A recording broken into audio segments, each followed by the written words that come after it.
You won't want to miss this. Before we jump in, hit subscribe, like this video, and drop a comment. Trust me, you'll be glad you did. Kyle Mercer jolted awake, heart pounding, the taste of fear bitter on his tongue. He stared at the dim, flickering ceiling lights of his cramped cabin aboard the Odyssey. His breathing was ragged, his sweat-soaked undershirt clinging to his chest. His dreams had always been chaotic, but this one felt disturbingly real. The walls of the cabin seemed wrong, too organic. Shadows crept in the corners, shifting unnaturally as if alive.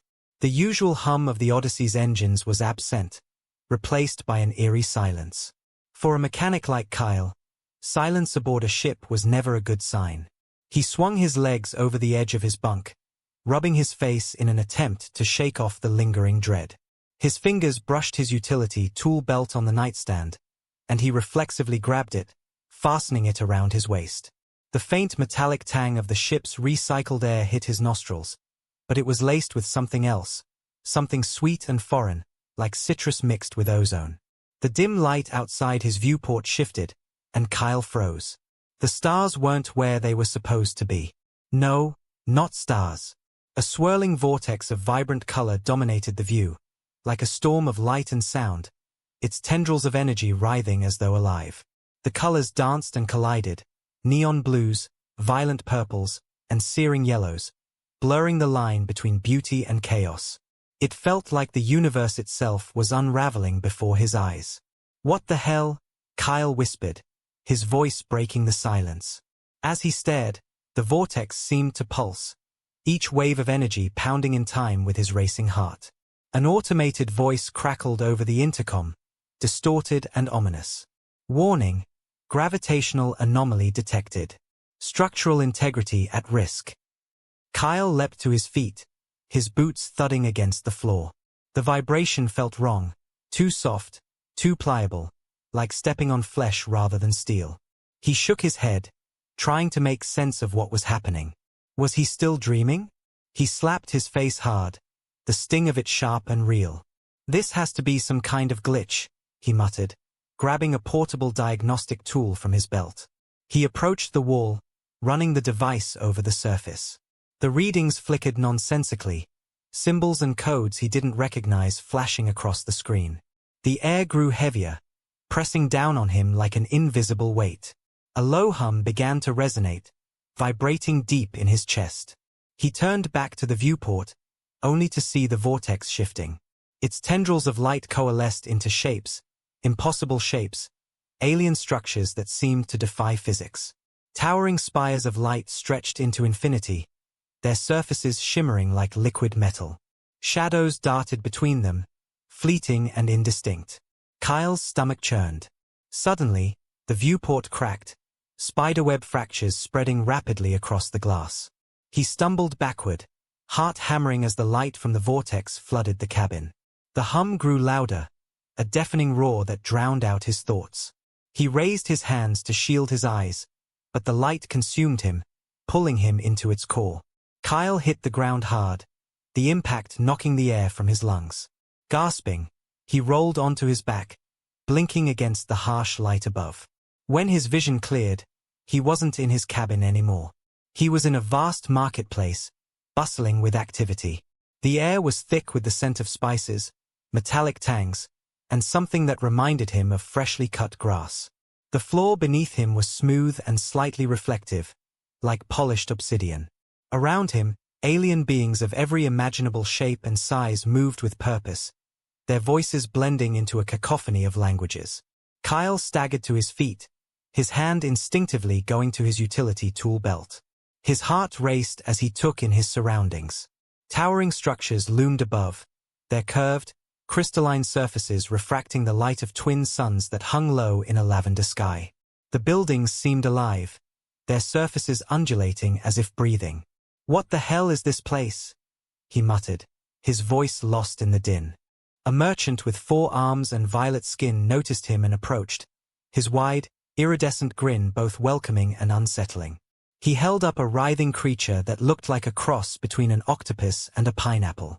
"Ah, a human appreciates quality," the merchant exclaimed, his voice like gravel.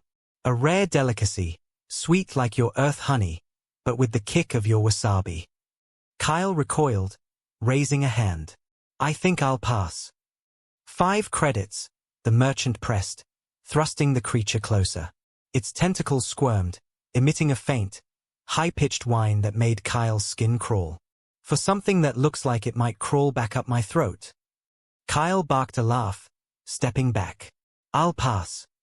The merchant clutched his uppermost set of hands to his chest, feigning a look of mortal offense. 5? You insult my ancestors. This is a delicacy of the highest order. Kyle ignored him, his attention drawn to the sheer variety of beings around him. A towering insectoid creature clicked its mandibles as it bartered with a gelatinous blob that pulsed with a soft blue light. A group of small, rodent-like creatures scurried past, carrying bundles of glowing herbs. The air was alive with energy, every corner of the market offering sights, smells, and sounds that defied belief. A deep sense of unease settled over Kyle. This felt real, too real. The textures, the smells, the way the light shifted. It was nothing like a dream. But it couldn't be real. Could it? As he wandered through the crowd, something caught his eye. A massive spire loomed in the distance, its surface shimmering like liquid glass. It seemed to defy gravity, curving and twisting in impossible ways. The sight sent a shiver down his spine. First time on Zalkara? A voice asked. Kyle turned to see a weathered human trader, his cargo pants covered in pockets and his sunburnt complexion marking him as someone who had seen more than one alien sun. That obvious. Kyle replied, trying to sound casual. The trader chuckled. You've got that my eyes don't know where to land look. It's a lot to take in. The spire's the ancestral pillar, by the way. The Zari say it grew from the first seed their gods planted here. Most of their architecture is semi-organic, cultivated, not built. Kyle nodded, though his mind raced with questions. Zari, he? Is that what all the green folks are? Mostly, the trader replied. This is their sector. Name's Dimmer Kowalski. Independent cargo runner. Kyle Mercer, he said, shaking the offered hand. Odyssey mechanic. Dimmer gestured to a narrow alley branching off the main thoroughfare. If you're hungry, old Vexadown there makes the best fire stew in the system. Tell him I sent you. He might knock a credit or 2 off. Kyle hesitated. The last thing he wanted was another encounter with a pushy alien vendor. But his stomach growled, reminding him that he hadn't eaten since, well, whenever this had started. Thanks, Kyle said, heading toward the alley. As he walked, the crowd seemed to close in around him. The air grew warmer, the scents more intense. The chatter of the marketplace faded into a low hum, and Kyle felt an inexplicable pull, as if something, or someone, was drawing him deeper into the maze of stalls. He turned a corner and nearly collided with someone. The touch of their skin was soft, almost velvety, and time seemed to slow. Kyle looked up into a pair of golden eyes, their gaze piercing and otherworldly. The Zari woman before him was tall and elegant, her emerald skin glowing faintly in the light. She wore elaborate garments that shimmered like liquid metal, and on her wrist was a slender, biomechanical band. Kyle barely had time to process her beauty before a sound rang out. A high, clear chime that resonated in his chest. The band on her wrist erupted with golden light, projecting intricate patterns into the air. The woman's jaw dropped, her golden eyes wide with shock. This cannot be, she whispered, her voice melodic and trembling. Kyle took a step back, raising his hands. I didn't mean to. Before he could finish, the marketplace exploded into chaos. Voices rose in shock and awe, all attention focused on Kyle and the glowing patterns swirling between him and the Zari woman. By the ancestral stars, someone whispered. A human? Impossible. Kyle's stomach sank as the realization hit him. This wasn't a dream. This was real. And whatever he'd just triggered, it was far bigger than he could comprehend. The sun hung low in the lavender sky as Kyle Mercer walked the streets of Zalkara, his mind still spinning from the chaos of the marketplace. Despite the incredible sights around him, towering spires of living crystal, swirling streams of bioluminescent water flowing above the streets, an alien species bustling about their business. Kyle couldn't shake the feeling that something was watching him. The faint hum of alien voices buzzed in his ears, translated intermittently by the implant behind his ear. Every so often, it beeped in confusion, struggling to process the cacophony of languages surrounding him. Despite this, the city's vibrancy was undeniable. It pulsed with life, every corner filled with energy. Yet Kyle found himself on edge, his gaze darting toward shadows that seemed to move in ways they shouldn't. He glanced at his utility pouch, ensuring the alien delicacy he'd purchased earlier was still inside. The writhing creature was nestled in its bioluminescent wrapping, thankfully silent for now. He sighed, shaking his head. What the hell am I even doing here? His stomach rumbled, louder than the ship's engines during takeoff. Dimmer Kowalski's recommendation echoed in his mind, down the alley, third stall on the right. Kyle wasn't sure he trusted the grizzled trader, but hunger pushed him forward. He ducked beneath a hovering cargo platform and sidestepped a trio of chittering insectoid tourists, his boots clicking against the polished, semi-organic ground. The alley Dimmer had mentioned seemed almost hidden, wedged between two undulating structures that resembled massive seashells. It was quieter here, the bustling noise of the main market fading into a gentle hum. The air was cooler, carrying the faint scent of something smoky and spiced. Kyle's pace quickened as he caught sight of the stall, a simple setup with bubbling pots that emitted aromas so rich they made his mouth water instantly. Third stall on the right, he muttered, approaching the vendor. Before he could reach it, he turned a corner and collided with someone. The impact was soft yet firm, as if he'd walked into a silk-wrapped pillar. Kyle stumbled backward, instinctively reaching out to steady himself. His hand brushed against warm, velvety skin, and he froze. "Whoa, sorry." Kyle stammered, quickly pulling his hand away. The figure he had bumped into turned, and Kyle's heart skipped a beat. She was tall, her emerald skin almost glowing in the soft light of the alley. Her golden eyes locked onto his, and time seemed to stretch into eternity. Her features were sharp yet elegant, her expression poised but surprised. She wore an outfit of shimmering fabric that shifted colors as she moved, like liquid metal catching the sunlight. Kyle felt his throat go dry as he struggled to find words. "I didn't mean to." Then it happened. A crystalline chime rang out, echoing through the alley like the clear strike of a tuning fork. The sound was high, pure, and otherworldly, resonating in Kyle's chest. He looked down and saw the source, the slender, biomechanical band on the woman's wrist. It had erupted with light, casting intricate golden patterns into the air between them. The woman gasped, her golden eyes wide with shock.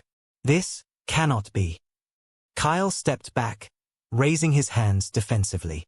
"I didn't touch anything, I swear." The alley, once quiet, exploded with noise as nearby Zari turned toward the commotion. Whispers filled the air, their alien voices carrying a mixture of awe and disbelief. Kyle couldn't make out every word, but fragments reached his ears. "By the ancestral stars." "Impossible." "The indicator responds to a human." "This has never happened before."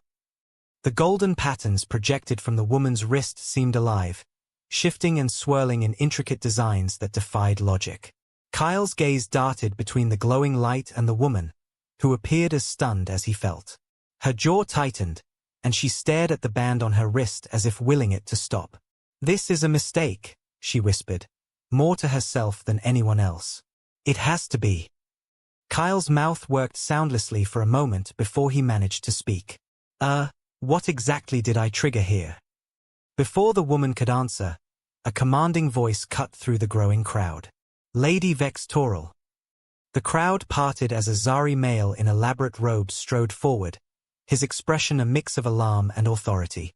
His skin was a deeper shade of green, his golden eyes sharp and piercing.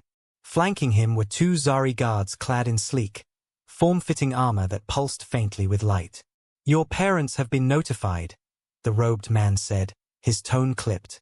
His gaze shifted to Kyle, narrowing as he studied him. "And security has been called to deal with this situation." Hey now, wait a second, Kyle said, raising his hands. I didn't do anything. I just bumped into her. The woman, Risa, apparently, shook her head. Tikel, that won't be necessary. This is unexpected, but it's not a security matter. My lady, Tikel replied, his tone low and urgent. The indicator has activated. The protocol must be followed. What indicator? Kyle interjected, frustration creeping into his voice. And why is everyone looking at me like I just broke the universe? Risa hesitated, glancing at her wristband, which continued to glow. It's complicated. The crowd pressed closer, their whispers growing louder. Kyle felt their eyes on him, a mix of curiosity, suspicion, and disbelief. His stomach churned, not from hunger this time but from the growing sense of dread that he had stumbled into something far bigger than himself. By the stars, someone murmured, their voice reverent. Isn't that Risa Vex-Toral? The merchant lord's daughter, another voice replied. And an Orfwelder, a third added, scandalized. A human, no less. Kyle took a step back, his instincts screaming at him to get out of there. But before he could move, the sound of rushing air filled the alley. A sleek, ornate vehicle descended from above, its surface gleaming like liquid crystal. The crowd parted further as the vehicle landed, its door sliding open with a hiss. Two figures emerged, a male and female Zari, both dressed in garments that radiated wealth and status. The male, tall and imposing, carried himself with the air of authority, his expression stern. The female, elegant and poised, bore a striking resemblance to Risa, though her features were softer. Mother. Father, Risa said, straightening her posture.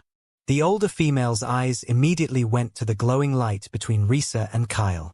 Her expression shifted from shock to something unreadable, her golden eyes narrowing. An indicator response? After all this time. Her gaze moved to Kyle, studying him intently. And a human, she said, her voice laced with disbelief. Kyle swallowed hard. Hi. I'm Kyle Mercer, mechanic on the Odyssey. And, I think there's been a mistake. Risa's father stepped forward, his expression unreadable. I am Merchant Lord Vex-Toral. You stand before my daughter, Risa Vex-Toral of the Fifth House. Explain yourself, human. Kyle threw up his hands. I didn't do anything. I bumped into her, her bracelet went haywire, and now everyone's staring at me like I've committed some kind of intergalactic crime. The older female, Risa's mother, stepped closer, her gaze sharp. The indicator does not malfunction, she said, her tone cold and precise. It identifies perfect compatibility between two individuals. It has activated for you and my daughter. Kyle stared at her, dumbfounded. Compatibility? What are you saying? That this thing thinks we're, what, soulmates? Risa's mother straightened, her expression grim. By our ancient traditions, you and my daughter are now bonded. Bonded? Kyle echoed, his voice rising. You're telling me that thing just married us? The alley fell silent, the weight of her words settling over the crowd. Kyle's mind reeled. Moments ago, he had been searching for food.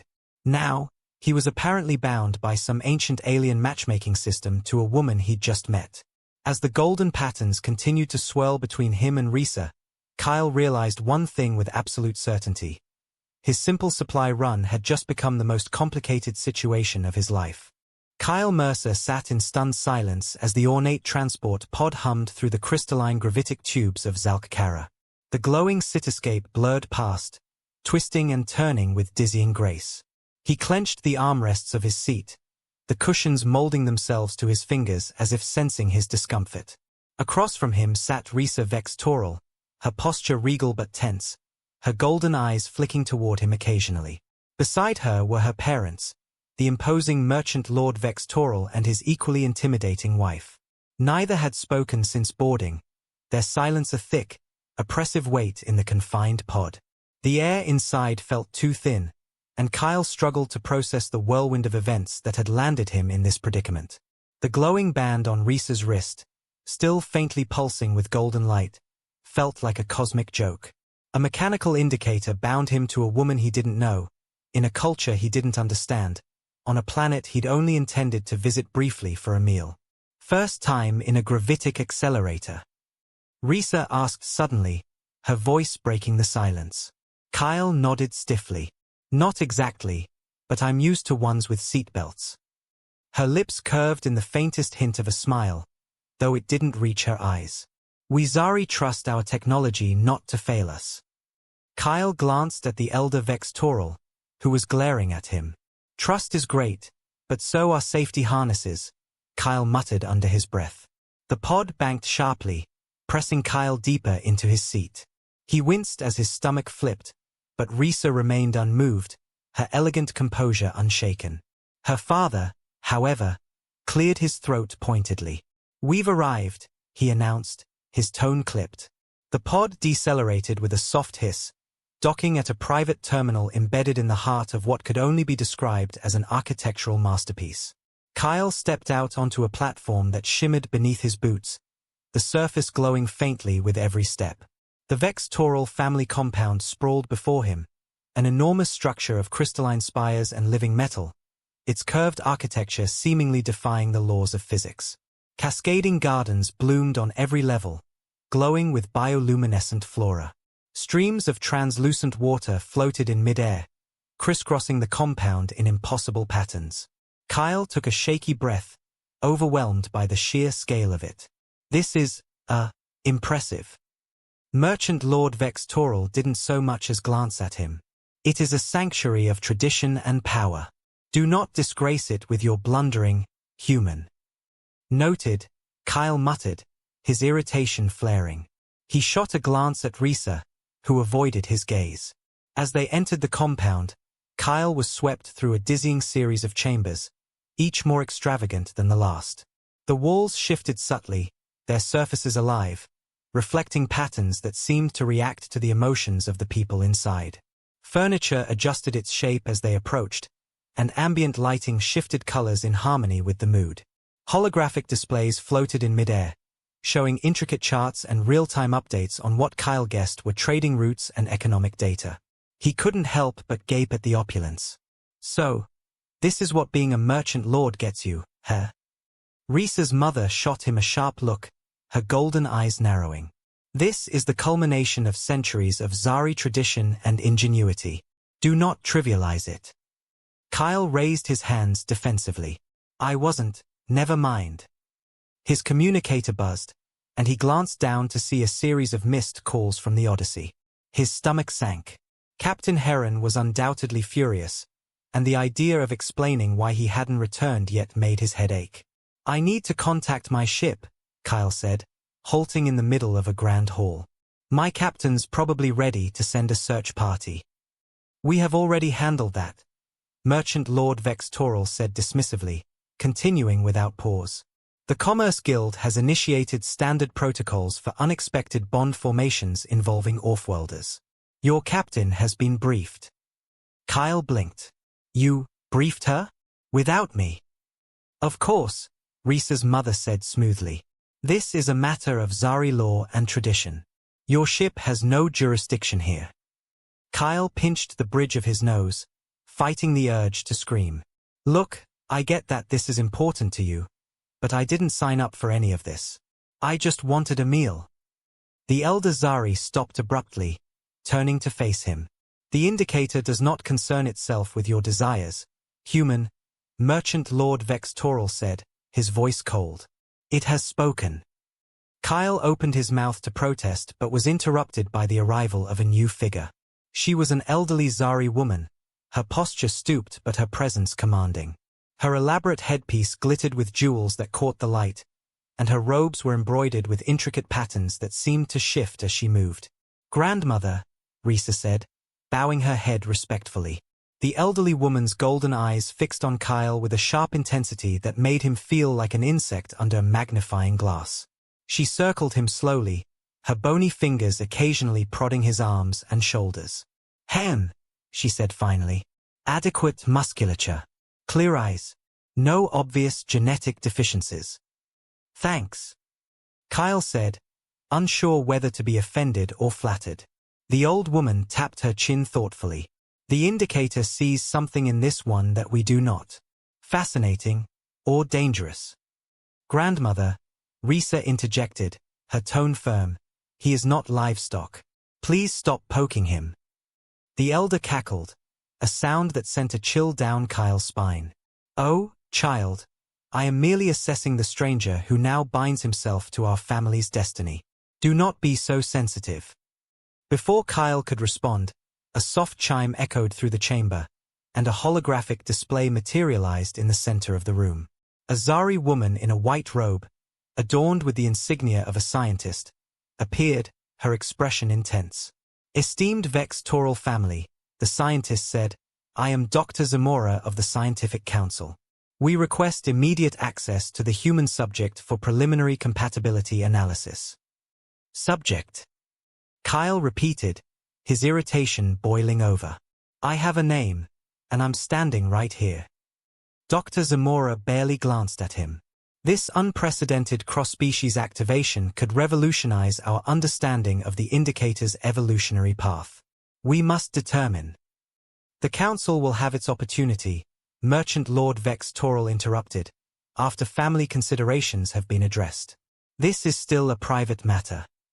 Dr. Zamora's hologram flickered as she began to protest, but the Merchant Lord waved a hand, cutting the transmission. Kyle exhaled loudly, his patience fraying. Does anyone care what I want in all this? He asked, his voice rising. The room fell silent.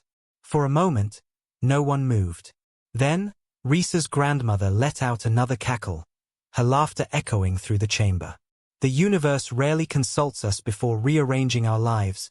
Boy, she said, her tone sharp yet oddly sympathetic.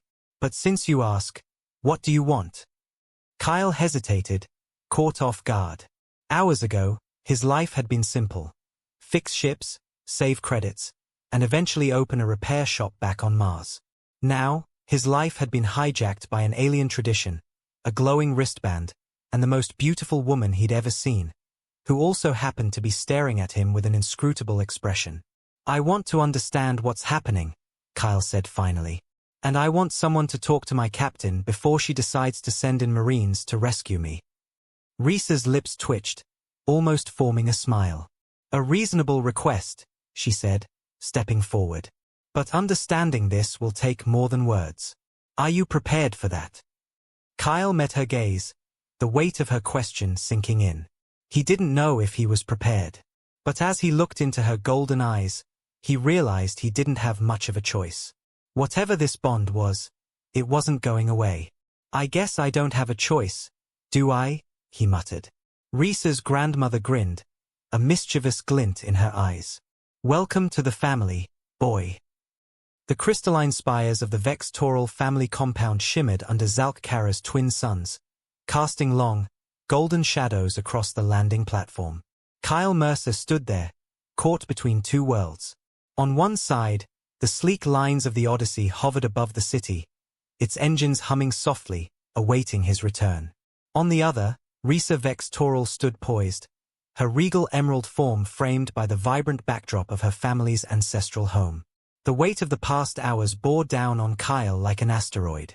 He'd come to Zalk Kara for a routine supply run, only to be thrust into an ancient alien tradition that bound him to a stranger, one who, according to her people's sacred technology, was his perfect match. The indicator's glowing patterns had long since faded from Risa's wristband, but their implications remained, a silent thread tethering them together. Risa's golden eyes studied him with a mixture of curiosity and expectation. She was calm, but there was something guarded about her stance, as if she were bracing for whatever decision Kyle was about to make. Behind her, her father, Merchant Lord Vex Taural, and her mother stood silent and watchful, their expressions unreadable. A small entourage of Zari attendants lingered nearby, ready to respond to their lord's commands. Kyle shifted uncomfortably, his boots scuffing against the translucent platform. He glanced at his communicator, where Captain Heron's last message blinked insistently on the display. Final call. Are you coming back, Mercer? We leave in 1 hour. No exceptions. He sighed, tucking the device into his belt. His entire life, his career, his dreams, his plans, waited aboard that ship. It was his escape route back to the life he understood. And yet, a part of him hesitated to leave. Risa finally broke the silence. "You're really leaving, aren't you?" Her voice was steady, but there was an edge to it, a quiet disappointment that cut deeper than Kyle expected. He ran a hand through his hair. "I don't know what else I'm supposed to do. My crew's counting on me. I have a life back there." "And what about this bond?" she asked, lifting her wrist slightly, though the indicator no longer glowed. "Do you think you can just walk away from it?" Kyle opened his mouth to respond, but the words caught in his throat. He wanted to tell her that it wasn't his fault, that he hadn't asked for any of this. But deep down, he knew it wasn't that simple. The bond wasn't something he could just ignore, and Risa had made it clear that breaking it would cause her significant physical and emotional pain. "Look, I didn't ask for this," he said finally, his voice heavy with frustration. "I didn't ask to be anyone's perfect match. I just wanted to grab some supplies and go back to fixing ships. And I didn't ask for you to disrupt my life." Risa countered, her tone sharp. "Do you think I wanted this? To be bonded to a stranger, an offworlder, while the entire city gossips about us? This wasn't my choice either, Kyle. But here we are." Her words hit him like a punch to the gut. He hadn't considered her side of things, how his presence had upended her life just as much as his own. He took a deep breath, trying to steady himself. "So what do we do?" he asked quietly. Risa hesitated, her gaze softening. "We figure it out. Together." Kyle frowned, looking back at the Odyssey. Its engines flared briefly, a reminder that time was running out. "You make it sound so easy." "It's not easy," Risa admitted. "But the indicator doesn't make mistakes. If it chose us, there's a reason." Her words lingered in the air, and Kyle felt the weight of them settle on his shoulders. He didn't believe in destiny, not really. But there was something about the way Risa said it, something in her voice that made him want to believe. Behind her, Merchant Lord Vextoral cleared his throat. "The family council has agreed to a temporary resolution," he announced, his tone formal. "If you choose to stay, human, we will grant you limited residency within our compound. You will have time to adjust to our ways. However, if you leave, the bond will remain unfulfilled, and the consequences for my daughter will be severe." Kyle winced at the thinly veiled threat. "No pressure, Herr." The elder Zari's expression remained stony. "This is not a decision to be made lightly." Kyle looked back at Risa. Her face was unreadable, but her eyes held a flicker of something he couldn't quite place. Hope, maybe, or determination. He turned toward the Odyssey again, weighing his options. If he stayed, his life would be turned upside down. He'd be living in an alien world, surrounded by people who viewed him as an outsider, tied to a woman he barely knew. But if he left, he wasn't sure he could live with himself, knowing he'd caused someone else pain. Finally, he spoke. "What happens if I stay? What does figuring it out look like?" Risa's lips curved into a faint smile, the first genuine expression he'd seen from her all day. "It means we take things one step at a time. No expectations, no rushing. Just trying to understand what this bond means." Kyle nodded slowly. It wasn't much of a plan, but it was better than nothing. "And you're okay with that? Taking it slow?" She tilted her head, her golden eyes narrowing slightly. "I'm not exactly thrilled about this situation, but I'm willing to try. Are you?" Kyle looked down at his boots, then back at the Odyssey. The ship represented everything familiar, everything safe. But safety wasn't what he felt drawn to now. It was Risa, the mystery of her, the strength in her voice, the way she seemed to carry the weight of her family's expectations without breaking. He took a deep breath, then turned to Captain Heron's last message on his communicator. His fingers hovered over the screen for a moment before he pressed a single button: decline. The Odyssey began to rise, its engines flaring brighter as it prepared for departure. Kyle watched it go, the realization of what he'd just done sinking in. He'd cut ties with everything he knew. There was no going back now. When the ship disappeared into the clouds, Kyle turned to face Risa. "All right," he said, his voice steady. "Let's figure this out." Her expression softened, and for the first time, she looked at him not as a stranger, but as something closer to an equal. "Welcome to Zalk-Kara, Kyle Mercer." Merchant Lord Vex Toral frowned but said nothing, while Risa's mother gave a faint nod of approval. The attendant stepped forward, guiding Kyle and Risa back into the compound. As they walked, the golden light of the twin suns bathed the spires, casting long shadows that seemed to intertwine like threads of fate. For the first time in years, Kyle felt something he hadn't expected: hope. He didn't know what the future held, but for the first time in his life, he was willing to take a chance on the unknown. And maybe, just maybe, the indicator had been right all along.